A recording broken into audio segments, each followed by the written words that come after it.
ప్రేమైన వాళ్ళారా, దేవుని వాక్యానికి మనం లోబడి, దేవుడు లెమ్మని సెలవిస్తున్నాడు, నీవు లేచి బయలుదేరమని ప్రభు సెలవిస్తున్నాడు. ఆయన పిలుపుకు లోబడి మనం ఏ స్థితిలో కట్టబడి బంధించబడి లేవలేని స్థితిలో ఒకవేళ ఉన్నామేమో, దేవుని స్వరమును విని ఆ చోటును విడిచి ఎక్కడి నుండి బయలుదేరమని ప్రభు సెలవిస్తున్నాడో ఆ చోట విడిచి మనం లేచి బయలుదేరగలిగితే దేవుడు మనల్ని గొప్ప జనముగా చేస్తాడు. స్తోత్రం చెప్పండి అందరూ గట్టిగా. ప్రేమైన వారా, భూమిలో ఉన్న వంశాలన్నిటిని మనం తీసుకుంటే అత్యధికంగా ఆశీర్వదించబడిన వంశం, ఒక బలమైన వంశం, ఒక బలమైన జనం ఎవరైనా ఉన్నారు అంటే అది అబ్రహాం యొక్క సంతానం అనే చెప్పాలి.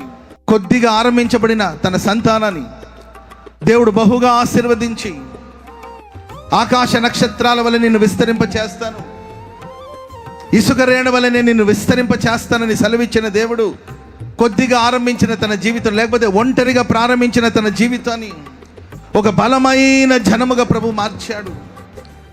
ఇక్కడ కూడి వచ్చిన మీరు, నేను ఒంటరి వాడిని, నేను ఒక బలహీనుడిని, అందరూ ఉన్నా అన్నీ ఉన్నా నేను ఒంటరి వాడిని అని కలత చెందుతున్నావేమో.